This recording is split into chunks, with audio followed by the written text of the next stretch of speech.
He abandoned them, his girlfriend and baby daughters, and disappeared. 5 years later, he saw them again, and broke. Alexander Reeves had everything a man could want, or so it seemed to the outside world. He was 32, the CEO of one of the fastest-growing tech companies in the country, and already a self-made millionaire. Tall and commanding, with striking blonde hair and piercing blue eyes, he moved through boardrooms and charity galas like a prince of industry. He was known for his intellect, feared for his ruthlessness, and admired for his success. Yet beneath the finely tailored suits and the constant glare of flashbulbs, there was a hollowness in his gaze, something not even he could quite name. Emma Brooks was unlike anyone Alexander had ever known. A painter from a modest background, she had no interest in wealth or power. Her eyes were deep brown, full of stories, and her long, wavy hair always seemed to be dusted with flecks of paint. They met at a fundraiser in New York. He was a reluctant guest, she was showing her artwork in the corner of the hall. Their connection was unexpected and electric. Emma didn't care who he was. She spoke to him like he was just a man, not a brand, not a figure, not a headline. He found her raw honesty disarming. She found his hidden vulnerability beneath the arrogance strangely human. They spent 6 months together, the kind of whirlwind romance that feels like a dream even while you're living it. They laughed more than he ever thought possible. He watched her paint in silence, she watched him work with fascination. She taught him to slow down, to feel, to sit still long enough to breathe. He showed her how to dream bigger, how to believe she deserved more. It wasn't perfect, he was cold at times, distant without explanation. There were days he pulled away, moments when he stared too long at nothing. But Emma believed in the good she saw in him, and Alexander clung to the light she brought into his life, even if he didn't understand it. Then Emma found out she was pregnant. With twins. She was terrified and overjoyed all at once. When she told Alexander, his reaction was like a thunderclap in the middle of a clear sky.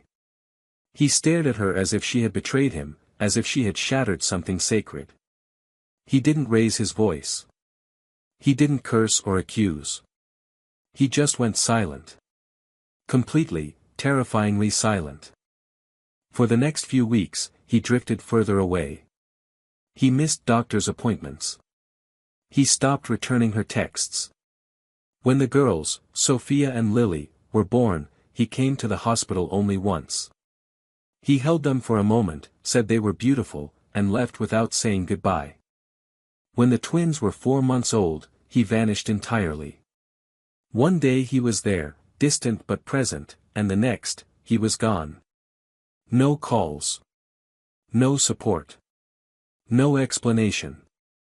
Emma searched for him, even drove to his company once, only to be turned away at the front desk like a stranger. A few weeks later, a lawyer contacted her on his behalf with a single message: there will be no involvement. No further contact. Along with the message came a lump sum of money, sent as if it could buy her silence, as if it could erase their story. Emma never touched the money.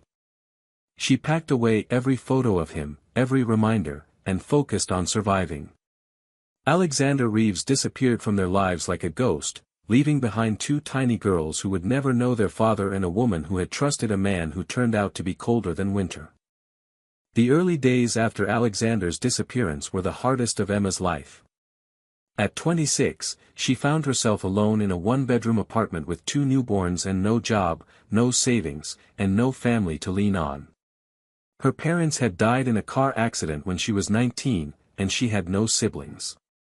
What little support system she had was made up of fellow artists and a few acquaintances, none of whom could do more than offer sympathy and the occasional babysitting favor. Her world had shrunk to the cries of 2 tiny girls who needed more than she knew how to give.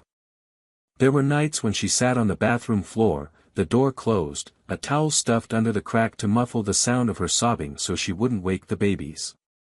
She was exhausted beyond words, surviving on instant oatmeal and stale coffee, rationing baby formula like it was gold. Her hands were cracked from constant cleaning, her back ached from lifting and holding both girls, and her eyes, once filled with life and color, were dulled by sleepless nights and silent tears. But no matter how tired she was, no matter how overwhelmed she felt, she never let it show when she was with Sophia and Lily. When they looked at her with their round blue eyes, she smiled. She kissed their foreheads and whispered promises she wasn't sure she could keep, that they would be okay, that life would be better, that they would never feel unwanted. She began working nights as a janitor in an office building downtown. It was the only job she could find that paid even slightly above minimum wage and didn't require a college degree or flexible hours, both luxuries she couldn't afford. During the day, she watched the girls, changing diapers, rocking them to sleep, feeding them with trembling hands when her own stomach growled from hunger. She napped in 10-minute intervals when she could, usually with one baby on her chest and the other curled into the crook of her arm.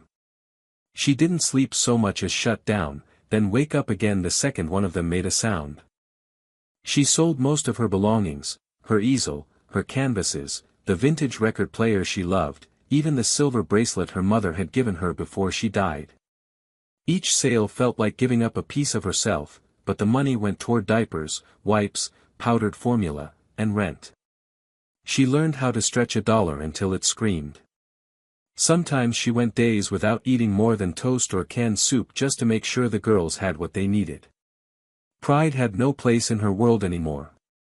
She rarely thought about Alexander in those days, and when she did, it was with a kind of numb disbelief. It was hard to reconcile the man who had once held her hand and traced the outline of her jaw with the man who had abandoned his daughters without looking back. She told herself over and over that she didn't need him, that the girls didn't either. But there were moments, quiet, lonely moments at 3 a.m. with one baby wailing and the other burning with fever, when she wondered how he could live with himself, knowing what he'd left behind. In time, she found small pockets of strength. A kind woman at the corner deli started saving her leftover bread and milk. A retired neighbor in her building offered to watch the girls for an hour each afternoon so Emma could take a nap or walk outside. These gestures became lifelines, little reminders that not all people were cruel or selfish. Slowly, she started to rebuild. She took on a second job at a cafe on weekends, bringing the girls with her in a double stroller and letting them nap in the back while she cleaned tables and refilled coffee pots. Her fingers ached from overuse, her eyes burned from lack of sleep, but her spirit, though battered, did not break. What she couldn't give the girls in material comfort, she gave them in love. She read to them constantly, even when they were too young to understand the words. She sang to them while folding laundry, made silly faces to make them giggle, and kept a journal where she wrote letters to each of them, chronicling their milestones, their personalities, their laughter. In that journal, she allowed herself to dream, of a day when they would run through parks without worry, when she could buy them books and shoes without checking the price tag, when they would grow up knowing they were cherished and safe. Emma lived each day minute by minute. There was no long-term plan, no grand vision for the future, only the next bottle, the next nap, the next shift at work. But even in that constant state of survival, she was building something fierce and unbreakable. Love rooted deeper than fear. Resilience born from pain. She was not just surviving for herself anymore. She was living for two little girls who had no idea what had been taken from them, but who would one day know what had been built in its place. By the time Sophia and Lily turned 3, something in Emma had shifted. Life was still hard, there were still months when rent came down to the last dollar, nights when the girls coughed through their sleep and Emma sat awake with worry pooling in her chest, but there was also light now. The girls had grown into joyful, curious children, with wild blonde curls and impossibly bright blue eyes that turned heads wherever they went. They were inseparable, speaking in a shared language of laughter and small secrets, finishing each other's sentences before they were fully formed. Emma watched them with awe, always with a trace of disbelief that these perfect little people had come from her. Despite everything, despite the weight she carried and the loneliness that still crept in late at night, her daughters were happy, and in their happiness, she found strength. One Saturday afternoon in early spring, Emma took the girls to a local street fair. It had been a last-minute decision, a spontaneous break from their usual routine of work, errands, and quiet evenings at home. The streets were lined with stalls selling handmade goods, food trucks with the smell of funnel cake and roasted corn drifting through the air, and performers juggling or painting faces. Emma had scraped together enough to buy the girls matching white dresses a few weeks earlier at a thrift store, and that morning she'd carefully washed and ironed them. She didn't know why she did it. Maybe it was just a small act of hope, a declaration that her daughters deserved beauty too. While the girls danced in circles to the sound of a street violinist, a local photographer who had been covering the event noticed them.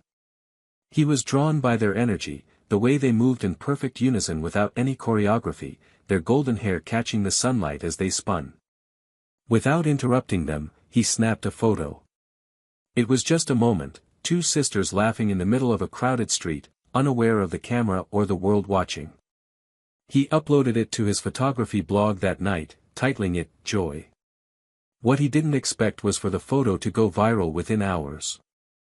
People responded with emotion, flooding the comments with words like magical, pure, and hopeful. The photo was shared across social media, featured on community pages and eventually picked up by a popular online magazine that focused on human interest stories. Emma only found out about it when her friend from the cafe called her in a frenzy, saying, "I swear I just saw your girls on the front page of the internet." At first, Emma panicked. She wasn't used to being seen, not after so many years of trying to stay invisible. But when she saw the image, their tiny hands clasped, their faces lit with innocent delight, she cried. Not from fear, but from something else, something long dormant, pride. A few days later, she was contacted by a children's modeling agency based in the city. The representative had seen the photo and wanted to meet with Emma and the girls. At first, Emma hesitated. It sounded too good to be true, and she had learned the hard way not to trust promises wrapped in glitter. But the agency was legitimate, professional, and kind. They offered her full control, no pressure, and the opportunity to make real money, money that could change everything. The girl's first job was a simple ad for a clothing brand that specialized in sibling outfits. The photo shoot was set in a sunlit studio filled with plush toys and colorful props. Emma stayed beside them the entire time, never letting them out of her sight. To her surprise, Sophia and Lily took to the camera naturally, giggling and playing without fear, reacting to the photographer like it was all just a game. The brand loved them. Other offers followed. It wasn't long before Emma was able to leave her cleaning job and reduce her hours at the cafe.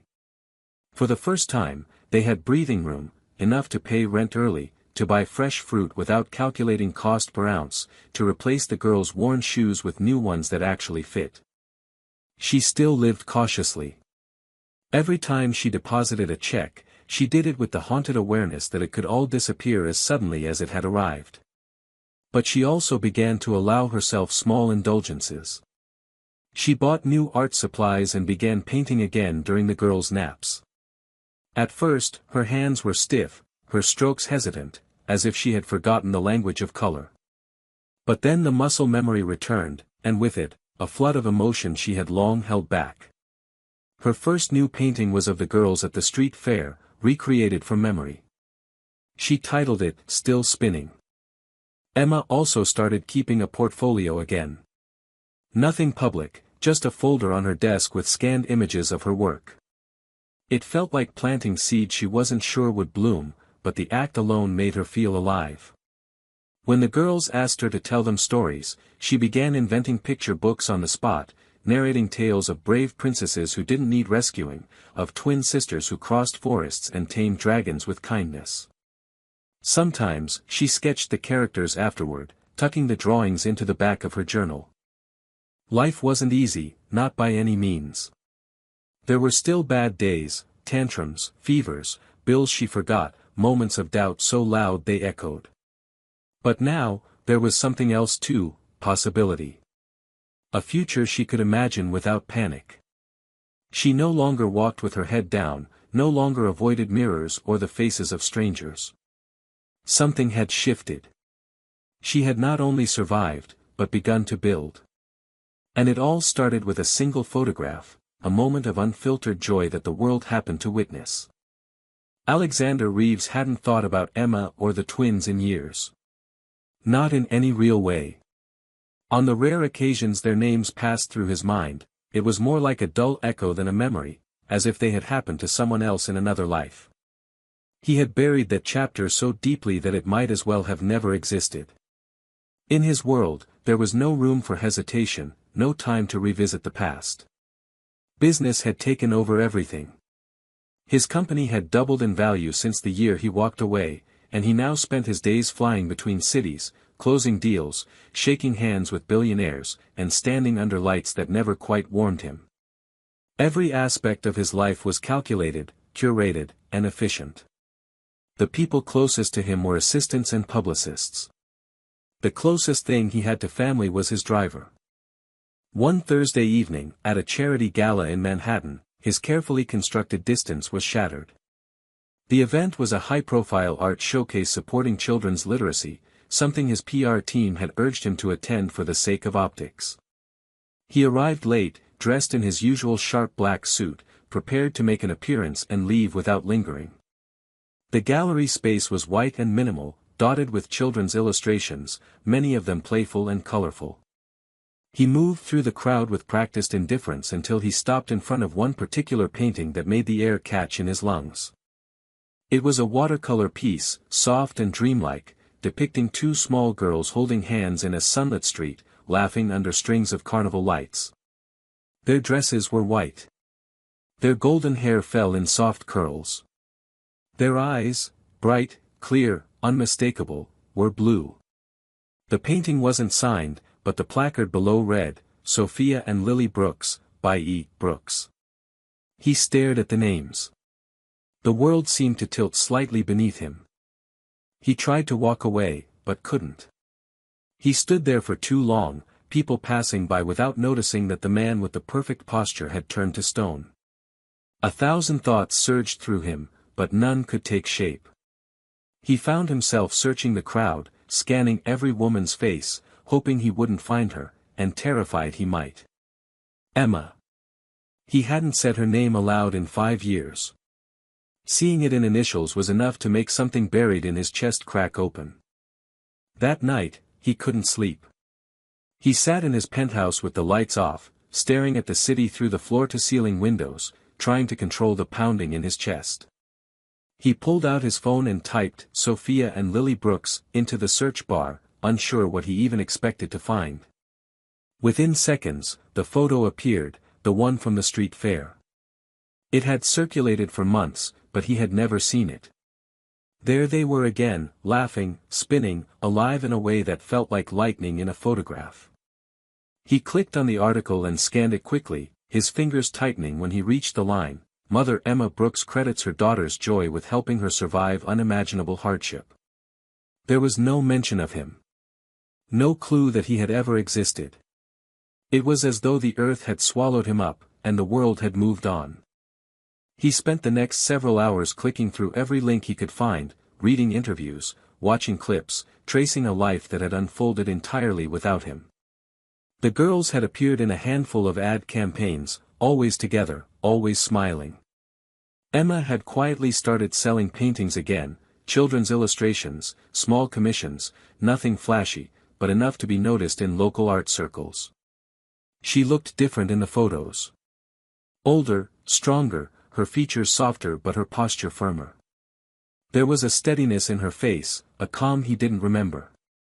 And yet, he could still see the Emma he had known in the way she held her daughter's hands, in the tilt of her head when she smiled at them. The guilt hit him like a blow to the chest, sudden and merciless. He had told himself for years that leaving had been the right thing to do, that he wasn't built to be a father, that Emma and the girls would be better off without him, that disappearing was a kind of mercy. But the rationalizations fell apart in the quiet of that night, drowned by the undeniable reality of what he had missed.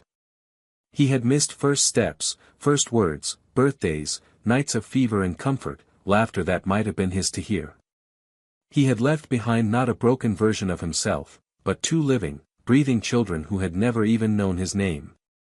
The next morning, he cancelled all his meetings and made a call to a private investigator. It didn't take long. Within 24 hours, he had their address.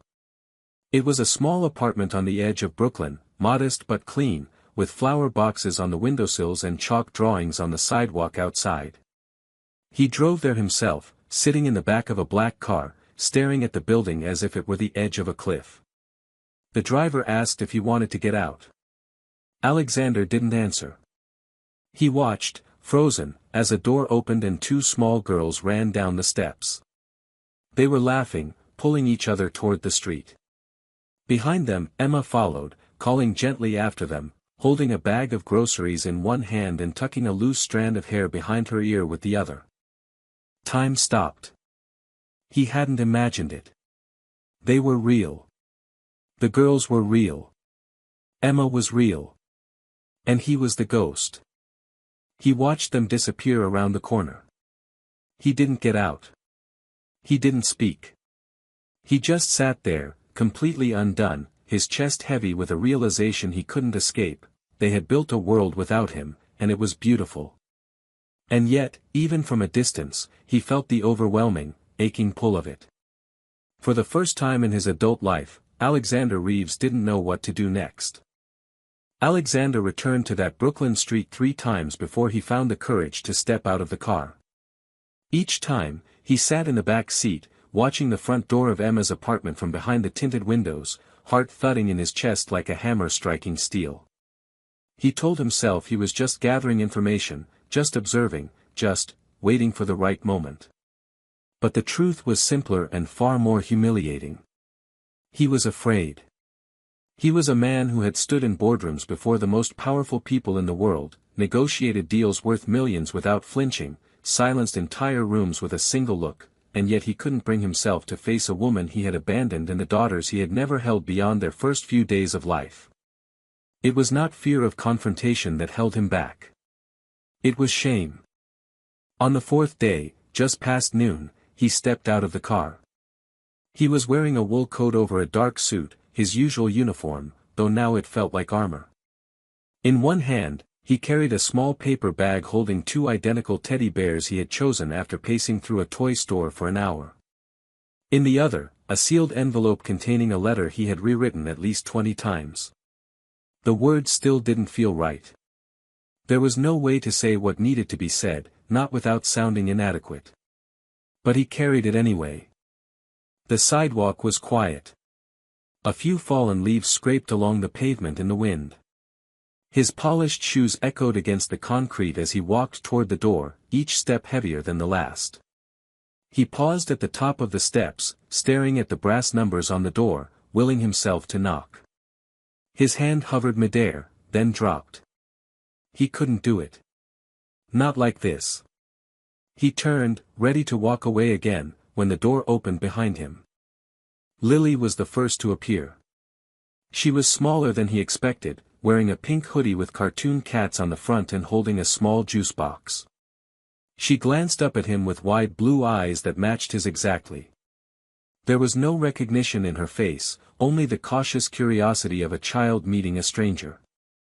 A moment later, Sophia came out behind her, chattering excitedly about something, followed by Emma, who froze mid-sentence when she saw him. For a long, suffocating second, no one moved. Emma stared at him, her arms instinctively reaching out to the girls, her body shifting in front of them with quiet, protective force. She didn't say his name, didn't blink, didn't breathe. Alexander's throat closed. The bag in his hand felt suddenly ridiculous. He took one step forward and offered the envelope, his voice dry and unsteady. "I'm sorry for coming like this. I didn't know any other way." Emma's expression didn't change. She looked down at the envelope, then back at him. Her eyes weren't angry. They weren't soft either. They were hard in a way that came from years of silence, of enduring without closure. She took the letter with the tips of her fingers, as if it might burn. "What do you want?" she asked, her voice calm and level. Alexander swallowed. "I don't know," he said honestly. "To see them. To see you. To say I'm sorry, even though it's nowhere near enough." At his voice, the girls looked up again. Sophia tilted her head. "Mommy, who is he?" Emma didn't answer right away. Her jaw clenched. She turned to the girls and knelt beside them. "He's someone we used to know. Someone who made a mistake." Lily looked at him again, her tiny brow furrowed. "Is he sad?" Emma hesitated, then nodded. "Yes. Very sad." Something in Alexander broke. He lowered himself to one knee, not daring to get any closer. His voice cracked when he spoke again. "I've missed so much. I deserve nothing from you. But I just needed. I needed to see that you were okay." Emma stood, keeping the girls close. "We are," she said quietly. "We've been okay for a long time." He nodded slowly, a tight, barely visible motion, his chest heavy with regret. "I can go. I didn't mean to cause trouble." For the first time, Emma really looked at him, looked past the expensive coat and designer shoes, past the perfectly styled hair and polished exterior. She saw what she had once seen before anyone else had. She saw the trembling edges of a man unraveling. "No," she said, surprising herself. "You don't get to walk away again. Not this time." He looked up at her, startled. "You want to see them," she said, her voice low.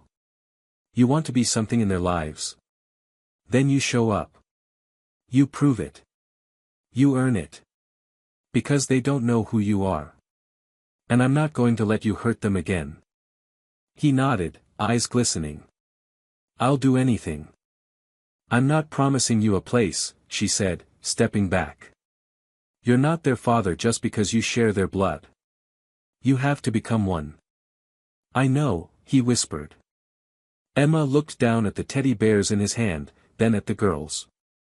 "You can leave those on the porch." Alexander carefully placed the bag beside the steps. Then he turned and walked back toward the car, not knowing if he would ever be allowed inside that world again, but knowing he would return.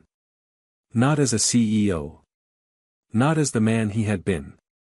But as someone willing to do the work, however long it took. And as he climbed into the car, wiping a tear that had escaped without permission, he realized that for the first time in years, he didn't feel like a ghost. He felt human. And maybe, just maybe, that was a beginning. The weeks that followed were anything but simple. Emma didn't invite Alexander back into their lives. She didn't forgive him overnight, nor did she hand over access to the girls simply because he had shown up with a remorseful expression and a letter full of regrets. Her trust was not something he could reclaim with a visit or a gift. It had been shattered 5 years ago, and she had spent every day since then learning how to live without expecting anyone to pick up the pieces. What Alexander had done, walking away when their daughters were only 4 months old, was not a mistake easily glossed over. It had been abandonment in its most complete form. And though her wounds had scarred over, the ache still lived just beneath the surface. What changed, however, was that Emma now saw the pain in him too. Not as a justification, not as a redemption, but as a doorway. He showed up again 2 days later, this time without flowers, without letters, without gifts. Just himself. He stood on the same step, waiting patiently, and when Emma opened the door, he simply asked, "Can I talk to someone? A therapist? A counselor?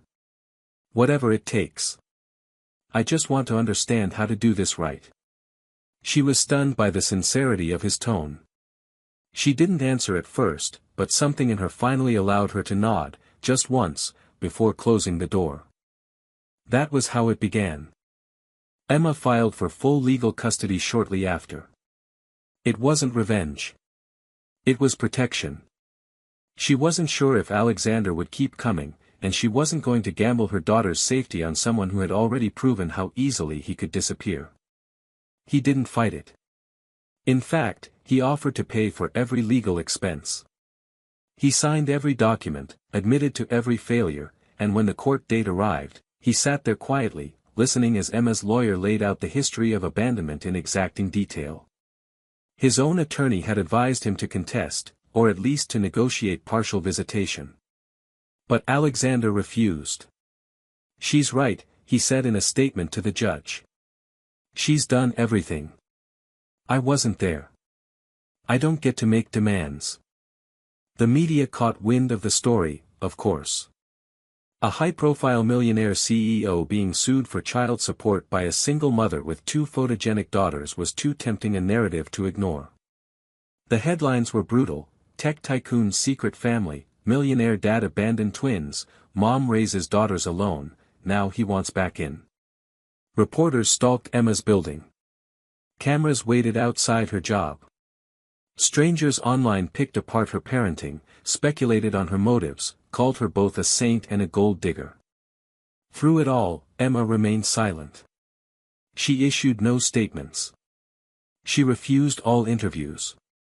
Her priority was protecting Sophia and Lily, shielding them from a world that had no right to their story.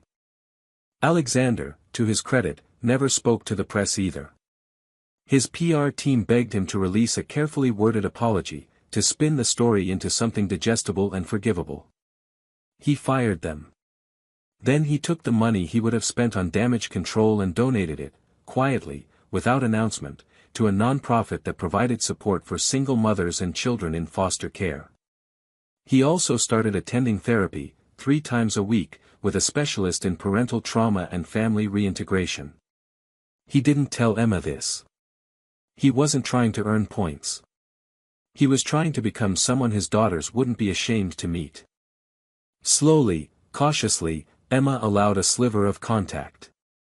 It began with supervised meetings at a neutral facility. The girls were told that Alexander was a friend, someone who cared about them. They were curious, open-hearted, without the weight of history to cloud their view. At first, Alexander sat stiffly on the edge of the playroom rug, overwhelmed by the smallness of their voices and the bigness of his own guilt. But children are strange and generous creatures, and they accepted him with surprising ease, asking him to help build block towers, play memory card games, and read books with silly voices. He followed their lead, never pushing, never correcting, never once referring to himself as their father. He was just Alex. The man with the tired eyes and the careful smile. Emma watched everything. She was never more than a room away. And while her heart remained guarded, she could not deny what she saw. Alexander was trying, not performatively, not for attention, but with a quiet desperation that suggested he was terrified of being given this chance and ruining it. He asked questions. He listened. He never once tried to rewrite the past or diminish the pain. And when the girls started referring to him as our Alex, it was Emma who felt her chest tighten with a feeling she hadn't let herself feel in a long time, reluctant hope. There were setbacks, of course. Times when the girls asked why he hadn't been there when they were babies, and Alexander's voice faltered trying to explain. Times when Emma nearly told him to leave again, when the weight of old wounds threatened to drag her under. But he kept coming back. Not with promises, not with apologies, but with presence. He showed up. Rain or shine, tired or overwhelmed, he never missed a session, never asked for more than he was given. In court, he was officially granted limited visitation, contingent on continued therapy and supervised engagement. He accepted it all with the quiet dignity of a man who had lost something precious and was learning how to earn it back piece by piece. The judge noted, on record, the extraordinary growth and accountability Alexander had demonstrated, a rare thing, he said, in cases like these. For the first time in 5 years, there was no longer silence between them. There was pain, yes, and distance, and many things left unsaid. But there was also conversation. And in that fragile, unfinished space, something began to take root. Not forgiveness yet. Not trust. But the beginning of something that could one day become both. 2 years passed. They didn't fly by, and they didn't heal everything, but they passed in their slow, honest way, day by day, season by season. Alexander showed up for every visit, every birthday, every school recital, and every scraped knee he was allowed to be present for. He sat through awkward teacher-parent meetings beside Emma in tiny plastic chairs, always careful not to overstep, always grateful just to be there. He never tried to force affection, never expected the girls to call him Dad. He was just Alex, the man who made them laugh with bad jokes and always remembered their favorite colors, who took them to the bookstore every other Saturday and let them pick out one book each without checking the price tag. His love didn't come in grand gestures, but in consistency. He became, slowly and without announcement, a fixture in their world, not the center, but a strong and steady part of it. Emma remained cautious, though no longer cold. She was a mother first and always. Her trust had been earned incrementally, like sand filling a jar one grain at a time. What surprised her most was not how much Alexander had changed, but how unafraid he was to let her see the effort behind the change. He didn't act like a man who had everything figured out. He admitted when he felt unsure. He asked for her opinion. He apologized, not just for the past, but for small things in the present, the little stumbles that most people ignored. He had become a man who took responsibility even when he could have made excuses, and that, more than anything else, made her start to believe in him again.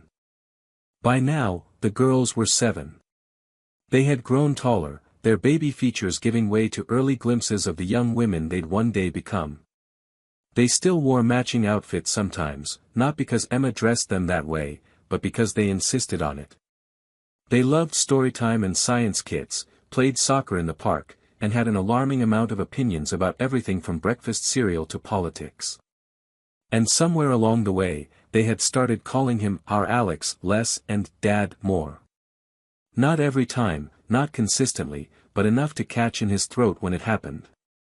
Emma didn't rush to define what they were now. She didn't need a label for it. Their lives had grown into something real, something rooted in mutual effort. They didn't live together. Emma had drawn that boundary early, but Alexander had moved to a neighborhood just 20 minutes away. He found a modest townhouse with a small garden and invited the girls to plant flowers there on weekends. They chose daisies and sunflowers and called it the Happy Corner. He never tried to take over parenting decisions but started asking to be included in things like school enrollment forms and doctor visits. And after a while, Emma started saying yes. Then came the day that would change everything again, but in a way no one expected. A nationally broadcast talk show, known for honoring everyday heroes and surprise reunions, reached out to Emma's contact email after discovering her artwork and the viral photo of the twins from years earlier. At first, she declined. She wasn't interested in turning their story into a spectacle. But after several conversations, she realized the show's purpose wasn't fame, it was recognition, and more importantly, a platform. They wanted to highlight the resilience of single mothers, the beauty of family built through struggle, and the quiet strength behind people who survive what seems impossible. Emma agreed on one condition: the focus would be on the girls and the art, not the pain. Alexander was invited too, at the producer's suggestion, but Emma was the one who decided to let him come. She told him with a note, simple and short, "They want you there." So do I. The studio was large and bright, filled with cameras and a live audience, but the warmth of the host made it feel more like a living room than a stage. Emma and the girls were seated first, the host guiding them through questions about art, about growing up together, about laughter and healing. There were smiles, some tears, and even a few laughs from the crowd when Lily declared that her mom was better than superheroes, because she doesn't even need a cape to save the day. Then the host gestured toward the side stage and introduced the next guest. Alexander walked out to soft applause. The girls rushed to hug him, completely unbothered by the cameras, and the host gently asked him to share his side of the story. He didn't sugarcoat it. He said he had failed. He said he had walked away from something precious because he was afraid and broken. He admitted he hadn't deserved a second chance, but that Emma had given him the opportunity to become the kind of man he should have been all along. And that the girls, through their love and openness, had taught him how to be a father. There wasn't a dry eye in the room when he turned to Emma, reached into his jacket pocket, and unfolded a small piece of paper. It wasn't a speech. It wasn't a proposal in the traditional sense. It was a promise, handwritten and imperfect. He read aloud. You gave them life. You gave me a soul. You taught me what love looks like when it's hard, and what grace means when it's undeserved. I'm not asking for forever. I'm asking for the chance to keep showing up, for them, and for you. The crowd held its breath. Emma said nothing at first. She looked at him for a long time, the memory of everything they had been and everything they had survived flickering across her face. Then she reached for his hand. Not with a dramatic gesture, not with tears, but with a quiet, knowing look. A signal. Yes. Maybe not forever yet. But yes to now. Yes to healing. Yes to continuing forward. The audience stood. The host stepped back. The cameras faded. And for a moment, the world outside the studio disappeared, leaving only the four of them, two children who had never stopped believing in magic, a mother who had become a fortress, and a man learning how to be a home. It was not a perfect ending. It was not a fairy tale. It was something better, a real beginning. 6 months later, the rhythm of their lives had changed, not dramatically, not like a sudden plot twist in a novel, but slowly, naturally, the way tides pull the shore inch by inch. Emma and Alexander did not move in together, nor did they rush toward a new label. There were no grand declarations or contracts. But there was presence. There was time shared, effort matched, and decisions made together without fear or resentment. The lines that had once been drawn in iron had softened into something more fluid. Alexander now picked up the girls from school on Wednesdays, stayed for dinner on Fridays, and often spent Sunday mornings with them at the farmer's market, letting Lily convince him to buy jam he didn't need and Sophia challenge him to races between produce stalls. It became a pattern, a partnership not forged by obligation but by earned trust. Emma still guarded her independence fiercely. After all those years of surviving alone, of proving she could hold the world on her shoulders, she didn't hand over her life like a gift to be unwrapped. But she no longer carried the burden alone. She let Alexander carry pieces of it. Not just the parenting parts, but the quiet things too, the school forms, the forgotten laundry, the mornings when she was too tired to cook. And slowly, her defenses stopped feeling like armor and started feeling like boundaries that could bend without breaking. Alexander had changed in ways that few people ever do. He still ran his company, still wore expensive suits, still held meetings with investors and developers, but there was something unshakably different about him. He no longer operated from a place of detachment. He spoke less like a man in control and more like a man paying attention. He had made himself into a listener. He had learned to say, I don't know, and, you were right, and, I'm sorry, not out of weakness, but out of a deep respect for the life he had once walked away from and now was honored to be allowed back into. The man who had once vanished without a word now stayed, when it was inconvenient, when it was painful, when it required patience and humility. And the girls noticed. Children are always watching, even when they don't understand. Sophia began drawing pictures of their family with 4 figures instead of 3. Lily started calling him Dad in casual conversation, not asking permission, not making a ceremony of it, just claiming the word like it had always belonged. Emma continued painting. Her work had gained quiet recognition after the talk show aired. Small galleries reached out. A few publishers asked if she would consider illustrating children's books. She said yes to one, a gentle story about twin sisters who chase stars and build homes out of light, and for the first time in years, she felt herself standing not only as a mother, but as an artist, as a woman with something of her own again. Her world was no longer defined by survival, but by creation. The girls watched her paint at the kitchen table, sometimes adding doodles in the corners, asking questions about the characters. It was not glamorous, but it was deeply alive. The apartment, once cramped and tired, felt like a place where things grew now. One afternoon, just before the school year ended, the 4 of them went to the park where the original street fair had taken place years before. The girls ran ahead, chasing one another, laughing in their matching dresses, still radiant with that same joy that had once stopped time in a single photograph. Emma and Alexander sat on a bench beneath a tree, watching them, not speaking for a while. There was no need. They were surrounded by the sounds of children's laughter, rustling leaves, and the familiar rhythm of a shared silence. Finally, Alexander turned to her and said, "I used to think love had to be earned with perfection. But you taught me it's earned with consistency. With showing up even when you're afraid." Emma looked at him, not with the fierce intensity of old anger, but with the quiet strength of someone who has outlived her own heartbreak. "Perfection was never what I wanted," she said. "Just truth.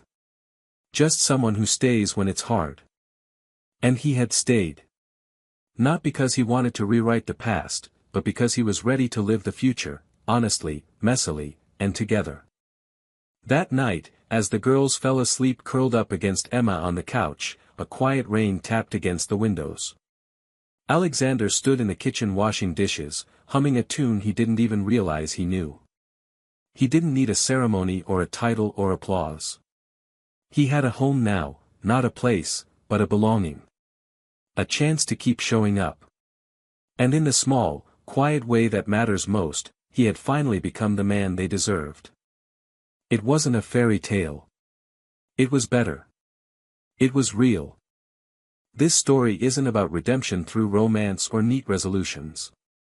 It's about the slow, often painful work of becoming accountable for the damage we cause, and the rare courage it takes to forgive without forgetting. Alexander's transformation isn't heroic, it's human. He doesn't earn a fairy tale ending because he returns, he earns it because he chooses, again and again, to stay when it's uncomfortable, humbling, and hard. And Emma's strength lies not only in her survival but in her refusal to let bitterness define her. She protects, she builds, and eventually, she lets light back in, not because she needs saving, but because she recognizes when someone finally learns how to love the right way. The real beauty of this ending is that it doesn't promise perfection. It promises effort. And sometimes, that's the most honest and powerful kind of love there is. Nick Carter's world stopped the moment he saw a little girl in the rain holding a baby. He had no idea they'd change everything. It was late in the evening when Nick Carter stepped out of the towering glass building that bore his name near the top. Rain poured from the sky in sheets, soaking the pavement and streaking the sleek black cars waiting at the curb. Dressed in a perfectly tailored gray suit, with blonde hair neatly combed and blue eyes that rarely revealed emotion, Nick looked like the picture of control and success. His driver was running late, caught in traffic, and Nick, impatient as ever, considered walking the few blocks to his penthouse just to avoid wasting time. As he took out his phone to check the route, he caught sight of something, or rather, someone, small and still beneath the awning near the parking garage. A little girl, maybe 6 years old, sat curled up on the cold concrete, her soaked blonde hair clinging to her cheeks. She was holding something tightly in her arms, wrapped in a worn pink blanket. Her dress clung to her legs, soaked and muddy at the edges, and her thin jacket offered no protection against the rain. People passed by without stopping, without even noticing, and the girl didn't cry or call for help. She simply sat there, rocking the bundle in her arms ever so gently. Nick, who had trained himself not to be affected by the chaos of the outside world, felt something twist sharply in his chest. There was something about the way she held the baby, the way her small body shook from cold but her eyes remained steady, watching everything, that stopped him in his tracks. He walked closer, slowly, uncertain of what he was even doing. He crouched beside her, careful not to frighten her, and asked softly, "Are you all right?" The girl blinked at him, not startled, just tired. Her voice was barely more than a whisper. "She's sleeping," she said, looking down at the bundle. "Her name is Bella. She's my baby sister." Nick looked at the tiny face barely visible under the blanket. The baby couldn't have been more than 8 months old. Her cheeks were pale, her breathing shallow but even. "Where are your parents?" he asked. The girl didn't answer at first. Then she said, "Mommy went to buy milk. 3 days ago." Nick felt something cold spread in his chest, sharper than the rain. He glanced around, but no one was watching. No one was coming. He offered his hand and said, "My name is Nick. You can come inside with me. It's warm. There's food. I promise I won't hurt you or your sister." She looked at him for a long moment, trying to decide if he meant what he said. Then, without a word, she shifted Bella slightly and took his hand. Her fingers were freezing. Inside the lobby of the building, the security guard looked up in surprise, but Nick gave a curt nod that told him not to ask questions. The girl didn't look around. She held Bella tightly, focused entirely on her. They rode the elevator in silence to the top floor. When the doors opened, she hesitated, then stepped inside his apartment. It was large and modern, full of glass and steel and light, but it felt impossibly empty. Nick quickly found a clean towel, a soft blanket, and a space heater. The girl sat on the couch, still holding Bella. "What's your name?" he asked gently. "Emma," she said. He knelt down and said, "Emma, I'm going to help you, okay?" She nodded once. Her eyes, the same shade of blue as his, didn't look away. That night, as Emma and Bella slept in the guest room under warm covers, Nick stood in the hallway and watched the door quietly. He couldn't explain why, but he felt that this moment, this one rainy night, was the beginning of something that would change everything. The next morning arrived quietly, the city still gray from the storm that had not yet passed. Nick stood in his kitchen, a place he rarely entered, staring at the unfamiliar task of making breakfast. He wasn't sure what children liked to eat, and his fridge, normally stocked with water, black coffee, and meal-prep salads, suddenly looked empty in the face of two hungry little girls. He ordered groceries with a swipe of his phone and began boiling water for oatmeal, the only thing he felt confident he could make without burning down the building. Every now and then, he looked down the hallway toward the closed guest room door, listening for sounds, cries, footsteps, anything, but the silence remained unbroken. When Emma finally emerged, she did so quietly, barefoot, holding Bella in her arms. Her little sister was still asleep, her head resting against Emma's shoulder, the pink blanket now clean and warm. Emma herself had changed into one of Nick's oversized t-shirts that nearly reached her ankles. One of the maids must have helped her while he slept. She looked around uncertainly, then spotted Nick and stood very still, as if unsure if she was allowed to speak.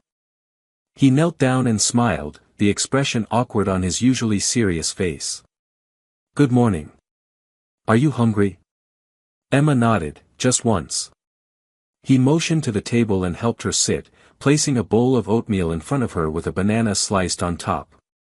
She stared at it for a few seconds before beginning to eat slowly, carefully, still holding Bella with one arm. Nick sat across from her, not eating, just watching. Her small fingers worked with practiced grace, feeding herself and then gently offering a few soft bites to her baby sister when she stirred. It hit him then, watching her, she wasn't just a child. She was a caregiver, a protector. Whatever had happened in her short life had forced her to grow up far too fast. He leaned forward and asked gently, "Emma, do you know your mom's full name?" She hesitated. "Hannah Rose," she said finally. "She's 29. She told the hospital once, and I remembered because she said we might need it." Nick raised his eyebrows slightly. She was 6. Most 6-year-olds he knew could barely remember their own address, and yet here was this child, memorizing survival details like a soldier. He asked if she knew anyone else who might be looking for them. "No," she said. "Mom doesn't have family. We used to stay with a friend but then she moved." Her voice remained flat, matter-of-fact. Nick didn't press her. He nodded and got up to make a few calls. As she ate in silence, his home, once a fortress of solitude, began to feel alive in a new and strange way. Nick called his private security team and instructed them to begin a search for Hannah Rose. He gave them all the details Emma had offered and promised any resource they needed. He didn't explain why he was doing it. He simply said it was urgent. Then he called a pediatrician and scheduled a home visit for Bella, who still looked too pale, too quiet for a baby her age. Throughout the day, he found himself checking in more than usual. Every hour, he passed by the guest room where Emma was quietly reading from a children's book he found in storage. He offered snacks, toys, anything that might distract or comfort. She never asked for anything. She never cried. It was the quiet that disturbed him most. Not the silence of sleep, but the silence of a child who had learned the world doesn't always listen. That night, as he stood by the window overlooking the rain-soaked skyline, Nick wondered what he was getting himself into. He had built skyscrapers, salvaged bankrupt companies, won lawsuits worth millions, but nothing had prepared him for a 6-year-old who fed her baby sister before herself and stared at him like she was measuring whether he was truly safe. He didn't know what tomorrow would bring. But he did know one thing: he wasn't going to let them go back to the street. Not now. Not ever. Emma woke up early the next morning, long before the sun had fully risen, and tiptoed into the kitchen still barefoot, carrying Bella carefully in her arms. She didn't expect anyone to be awake, but she found Nick already there, standing at the stove again, trying to figure out how to make pancakes. He turned when he heard her and gave her a look that was half surprise, half relief. Without saying anything, she sat quietly at the table and began rocking Bella gently back and forth, humming something soft under her breath, a lullaby maybe, or just something she made up to keep her baby sister calm. Nick placed a small stack of slightly uneven pancakes on a plate and brought it over to her. He had found a bottle of syrup and a handful of strawberries, trying his best to make the meal feel a little less like an emergency. As she ate, he sat across from her and watched, not in a way that made her uncomfortable, but like he was trying to understand something too big to say out loud. When she finished, she wiped her mouth with a napkin and looked up at him. "Are we going to stay here?" she asked plainly, with no fear in her voice, only a quiet sort of curiosity. Nick didn't answer right away. He leaned back slightly and said, "As long as you need to. Until we find your mom. And even after that, if she agrees." Emma didn't respond, but her eyes lingered on him for a few moments longer than usual before she went back to holding Bella close. Later that morning, the pediatrician arrived, a kind woman in her 50s who came with a large leather bag and a warm smile. Emma sat quietly nearby during the exam, not letting Bella out of her sight even once. The doctor confirmed that the baby was underweight but showed no signs of long-term illness. She needed rest, formula, and safety, nothing more urgent than time and care. After she left, Nick noticed the subtle way Emma relaxed just slightly, like a soldier standing down but still not putting away her armor. That afternoon, Nick had to take a few work calls, but he stayed in the apartment, using his home office. It was the first time in days he'd had to shift back into the role of CEO, but his heart wasn't fully in it. Numbers and mergers seemed so far removed from the little world unfolding just outside his door. Between calls, he stepped out and found Emma drawing with some crayons his assistant had brought over. Bella lay beside her on a soft blanket, gnawing gently on a rubber teether. The sight was so ordinary and domestic that Nick had to stop and stare for a moment, quietly stunned by how natural it all looked. That evening, while preparing dinner, this time with the help of a chef he'd hired to teach him a few basics, Nick sat down with Emma and gently asked if she'd like to tell him more about her mom. Emma hesitated at first but then spoke in soft fragments. Her mom worked long hours, didn't sleep much, but always made sure they were fed. She used to sing when she washed dishes and sometimes told Emma stories about castles and forests and magic creatures. Emma's voice wavered when she said, "She's not bad. She just got really tired. She said we were going to be okay. But then she didn't come back." Nick listened without interrupting. His instincts screamed to promise her everything would be all right, to tell her she'd never be alone again, but something in her voice made him hold back. This wasn't a girl who wanted comfort handed to her. She wanted the truth, and more than that, she wanted actions. So he simply said, "We're going to find her. I promise."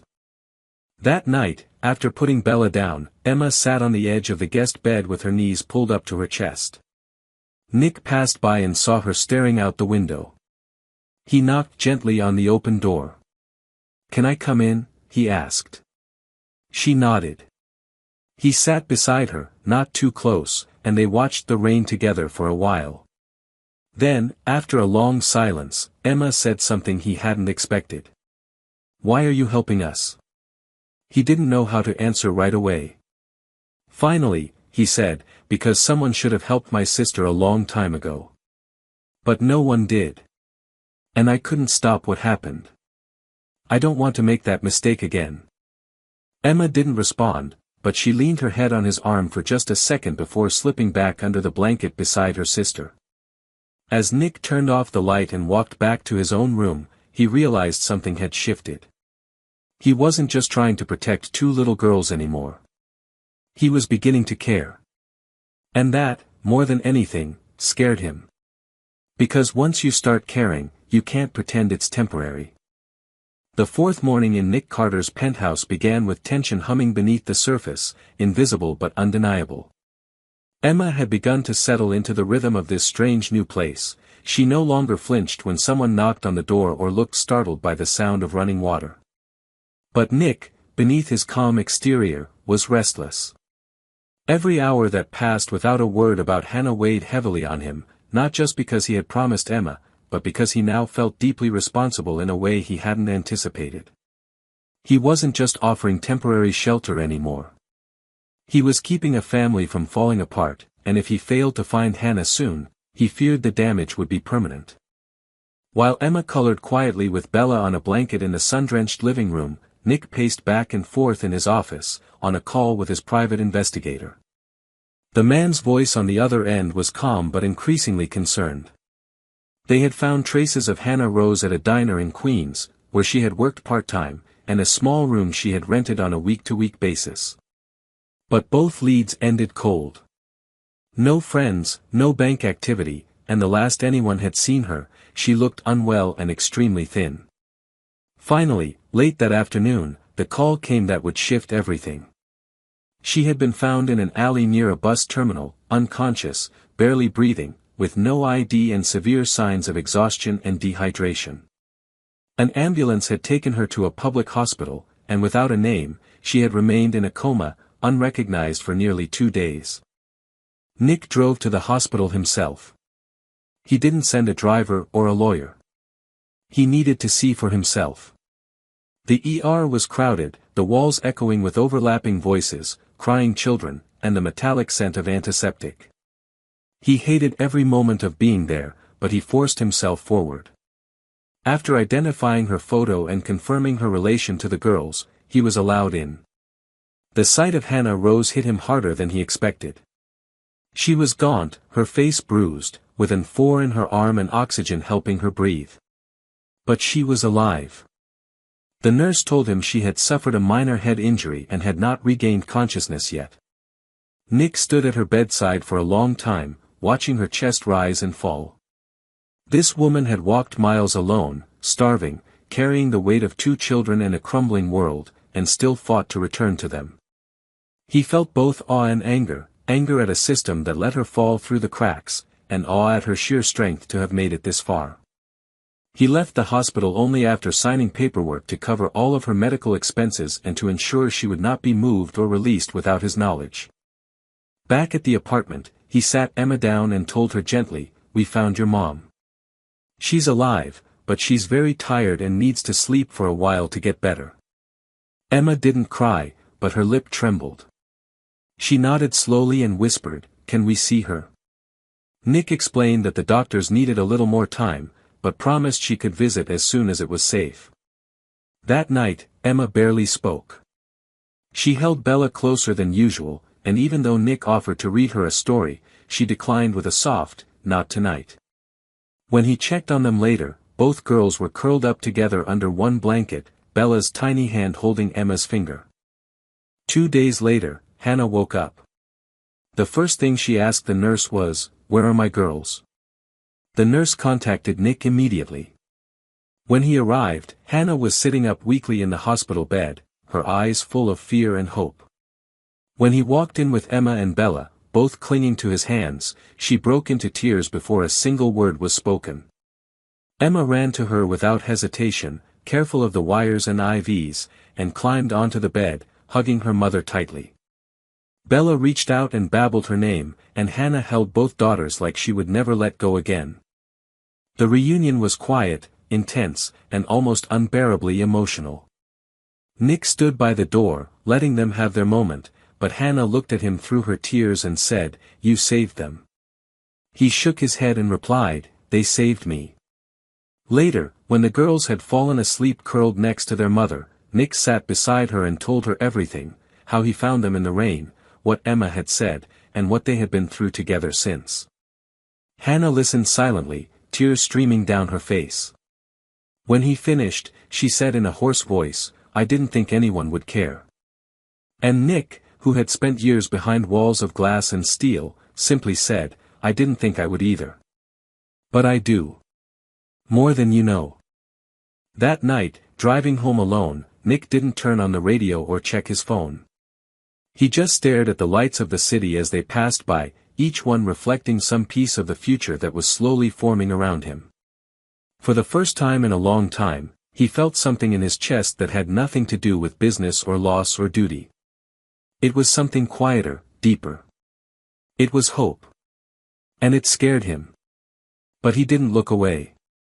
In the days following Hannah's recovery, the rhythm of life began to change again, this time not from chaos, but from the slow, cautious process of healing. After a week in the hospital under constant care, she was discharged, still physically weak but emotionally determined. Nick brought her home himself, ignoring his schedule and calls from board members, knowing that for the first time in years, the most important thing he could do had nothing to do with contracts or corporate empires. When Hannah stepped into his penthouse, she hesitated, her hand clutching the strap of a borrowed bag, unsure if she belonged. But when she saw her daughters rush toward her with laughter and arms wide open, the uncertainty in her eyes softened. She knelt, hugging them tightly, her voice cracking as she whispered their names again and again. Nick had set up a private room for her, simple but warm, and she accepted it with quiet gratitude. Over the following days, she rested, slowly regaining strength, and began spending more time with the girls. Emma never left her side at first, afraid that if she looked away, her mother might disappear again.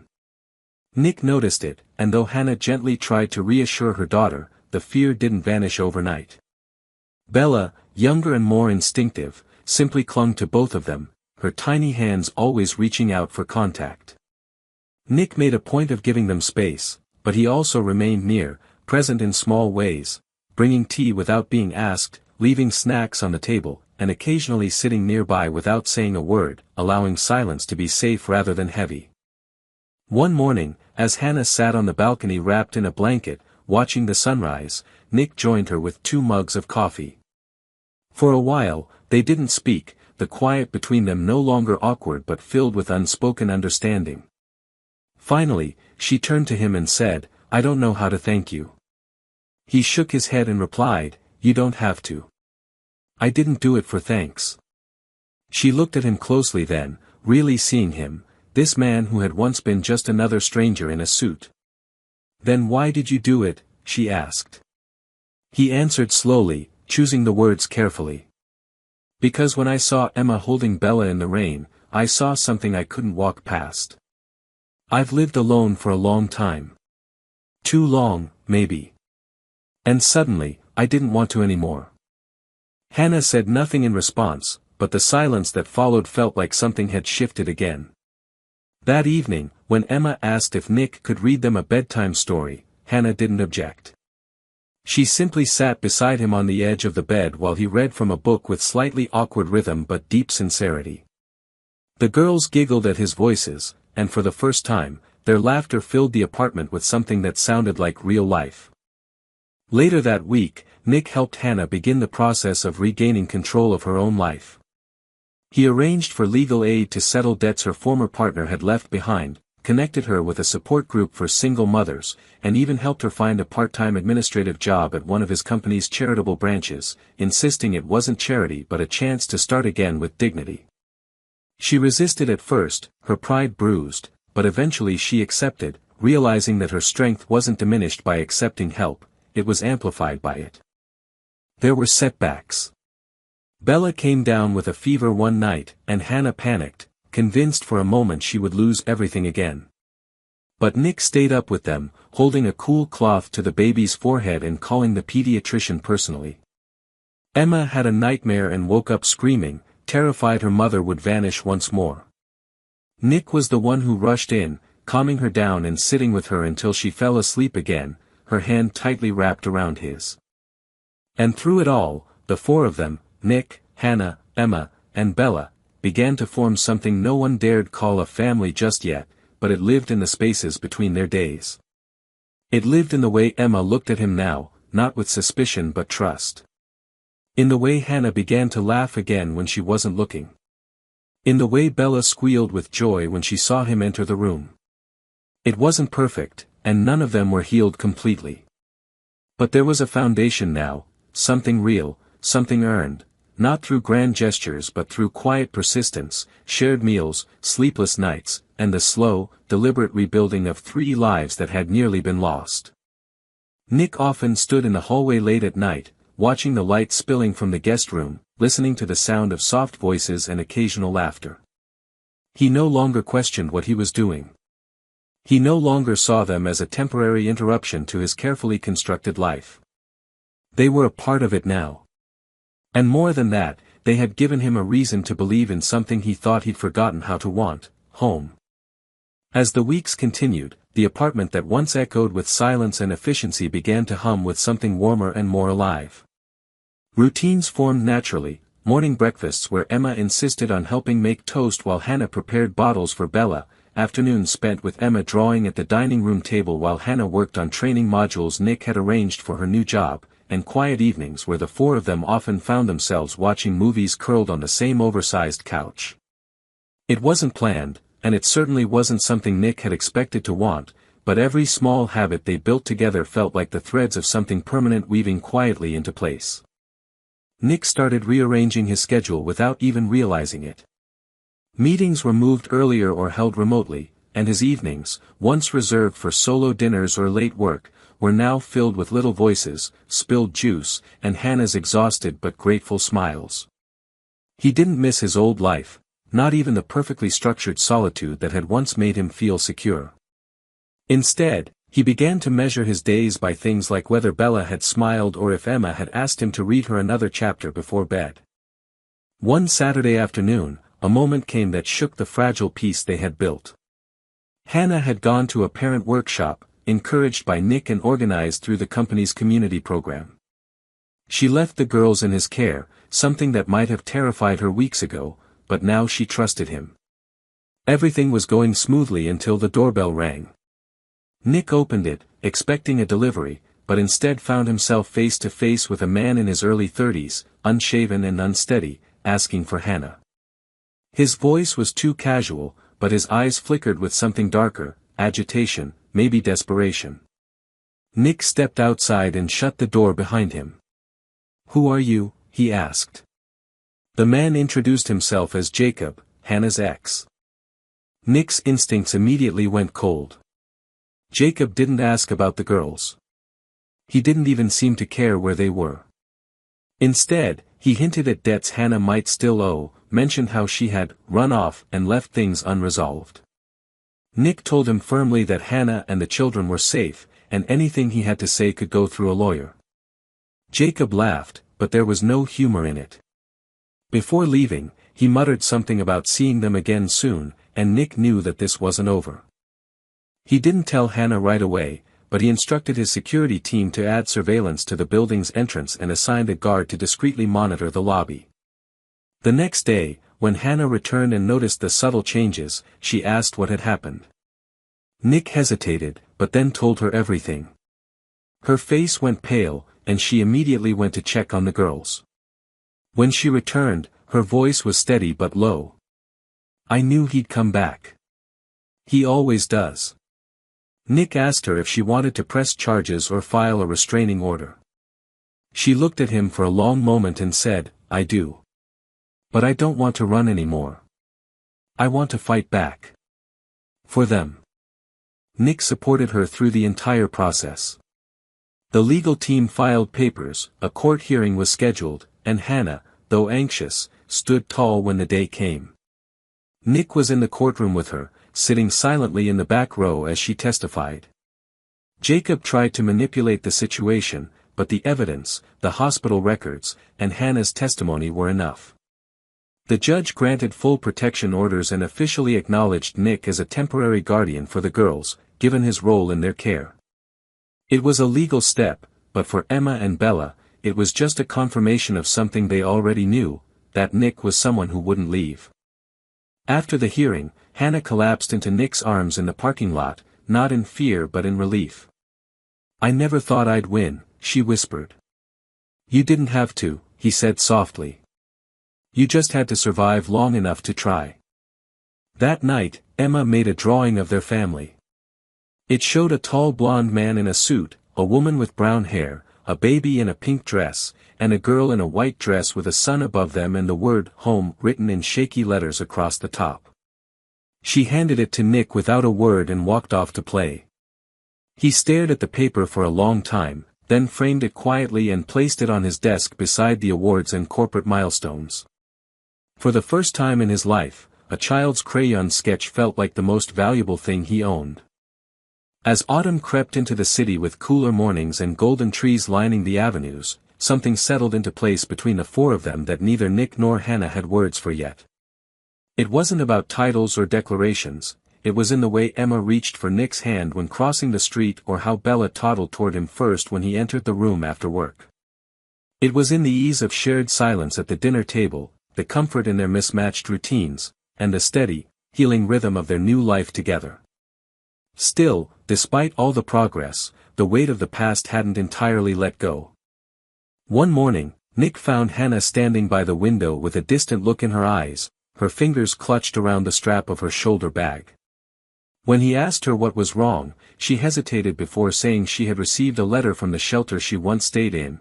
It had information about her own mother, a woman she hadn't seen since she was 16. The name alone stirred memories she hadn't let herself feel in years. Hannah explained that her mother had abandoned her when she became pregnant with Emma. The pain of that rejection had followed her through every moment of raising her daughters alone. But now, apparently, the woman wanted to meet. Nick listened without judgment, offering only presence. When Hannah asked him what she should do, he didn't offer advice. He just said, "You already survived her once. Now you decide what's best for you and the girls." After a long pause, she folded the letter and quietly said, "I don't think I need her anymore. I just needed to know she remembered I existed." That same week, Nick had his own reckoning. His estranged father, whom he hadn't seen in over a decade, showed up at a corporate event where Nick had been scheduled to speak. They exchanged few words, mostly formal, empty pleasantries, but the encounter rattled him. His father had walked away from the family after the loss of Nick's sister, drowning himself in money, remarriage, and silence. For years, Nick had convinced himself he didn't care. But after the event, he returned home, poured himself a drink, and sat alone on the balcony until Hannah joined him. She didn't ask questions. She simply sat beside him with a blanket and said, "Some ghosts don't deserve closure. Let them stay ghosts." He looked at her then, realizing she was the first person who had ever seen the parts of him he tried to hide and stayed anyway. Meanwhile, Emma had started school, and though she struggled at first to adjust to structure and peers, her teachers noted how fiercely protective she was of others. One day she was sent home for punching a boy who mocked another student's torn backpack. When Nick asked her why, she said, "No one helped me when my things were dirty. I'm not going to let that happen to anyone else." He didn't punish her. He just talked to her, praised her for her heart, and reminded her there were other ways to be brave. That night, after the girls had fallen asleep, Nick and Hannah stayed up talking. Their conversation drifted from books to music to childhood memories, and somewhere between laughter and the occasional shared silence, something shifted again. Hannah looked at him and said, "You don't scare me anymore." Nick smiled a little, not teasing, but with genuine warmth. "I think that might be the nicest thing anyone's ever said to me." Then she leaned in and kissed him, tentative at first, then with the quiet certainty of someone who had waited too long to trust again. It wasn't dramatic or passionate in a movie sense. It was real. Earned. Heavy with everything unspoken and finally safe to feel. After that night, nothing changed outwardly. No announcements were made. The children didn't need explanations, they already knew. But there was a softness between Nick and Hannah now, a language only they understood. She no longer felt like a guest in his home, and he no longer viewed his space as something he needed to protect from vulnerability. For the first time in years, he didn't feel alone. And yet, as happy as things were becoming, Nick couldn't stop the thought that maybe none of this was supposed to happen. That by sheer accident, a walk in the rain, a moment of hesitation, a girl holding a baby, he had found everything he didn't know he was looking for. It frightened him because it felt fragile. But it also filled him with something that had been absent from his life far too long, the courage to believe it could last. By the time winter painted the city in frost and lights, the penthouse no longer felt like a place of quiet power and polished emptiness. It felt like home. There were fingerprints on the windows, shoes scattered by the front door, half-finished crayon drawings taped to the fridge, and laughter echoing down hallways that had once known only silence. The transformation had not come from renovations or design, it had come from people, from life, from a little girl who had stood in the rain clutching her baby sister and from a man who had, for once, listened to something deeper than logic. Nick no longer watched life from the outside. He had grown used to chaos in the form of spilled juice, toddler shrieks, and bedtime negotiations. He had memorized the rhythm of Bella's sleepy hums and the exact way Emma liked her sandwich cut. He took meetings with a stuffed animal occasionally perched on his shoulder and kept a tiny bracelet Emma had made him wrapped around the base of his expensive watch. And as for Hannah, she was no longer someone he had rescued. She was someone he relied on, someone whose presence steadied him in ways he hadn't known he needed. Her laughter had returned. Not the cautious smile she wore in the early days, but real, open laughter that filled rooms and made Nick pause mid-call just to listen. On Christmas morning, they didn't exchange grand gifts. Instead, they made pancakes in their pajamas, Emma insisting on stirring the batter while Nick managed not to burn them. Bella wore a sparkly crown she refused to take off, and Hannah read aloud from a book of winter stories while the snow fell gently outside. At one point, Emma tugged on Nick's sleeve and handed him a small wrapped box. Inside was a paper heart she had cut herself, with the word family written in the center in big, shaky letters. Nick didn't say anything at first. He just hugged her tighter than she expected and didn't let go for a long time. Later that day, while the girls napped under a shared blanket and soft music played in the background, Nick and Hannah sat together on the couch, watching the snow fall. She reached for his hand without a word, and he laced his fingers through hers like it was the most natural thing in the world. They talked about the future, not in vague what-ifs but in real, concrete terms. Schools. Apartments. Maybe even a house. They didn't have all the answers, but they had time now, and more importantly, they had each other. At some point, Hannah leaned her head on his shoulder and said, "I used to think survival was all I could ask for. Just making it through the day. But now, I think maybe we're allowed more than that. Maybe we're allowed to dream." Nick looked down at her, brushing a strand of hair behind her ear. "You're not surviving anymore," he said. "You're living. We all are." That night, after the lights were dimmed and the world outside was still, Nick stood in the hallway again, watching the soft glow of the nightlight in the girls' room. Emma was asleep, one arm draped protectively over Bella. He walked quietly to his office, now filled with toys, drawings, and a photo of the four of them from the fall, unposed, slightly out of focus, but full of joy. He sat at his desk, opened his laptop, and drafted a new letter of resignation from the boardroom role he had once believed defined him. He wasn't leaving everything behind. Just the part that had kept him cold and distant from what truly mattered. The next morning, when Hannah found the letter, she didn't ask questions. She just looked at him, understanding written across her face, and said, "So what happens now?" Nick smiled. "Now we build something better. Together." In the end, it wasn't about a rescue. It wasn't even about a miracle. It was about the ordinary magic that comes when broken people choose each other, when fear gives way to trust, and when home becomes not a place, but the people who make you feel whole. And for Nick, Hannah, Emma, and Bella, that was more than enough. It was everything. To me, the ending of this story is not just heartwarming, it's powerful in its quiet honesty. It doesn't rely on dramatic twists or fantasy-like resolutions. Instead, it shows that real transformation happens in small, consistent acts of love and trust. What began as an unlikely meeting on a rainy street turned into a story of healing for everyone involved. Nick didn't just save Emma and Bella, they saved him too, pulling him out of emotional isolation and showing him the kind of life that can't be bought or built in boardrooms. Hannah's journey from survival to stability reflects the strength of women who endure unthinkable challenges for the sake of their children.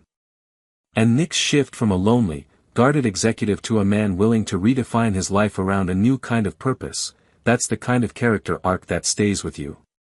The best part? It's a love story, yes, but not just romantic. It's a love story about family, about belonging, and about how sometimes, the people we're meant to find are the ones we never expected to need.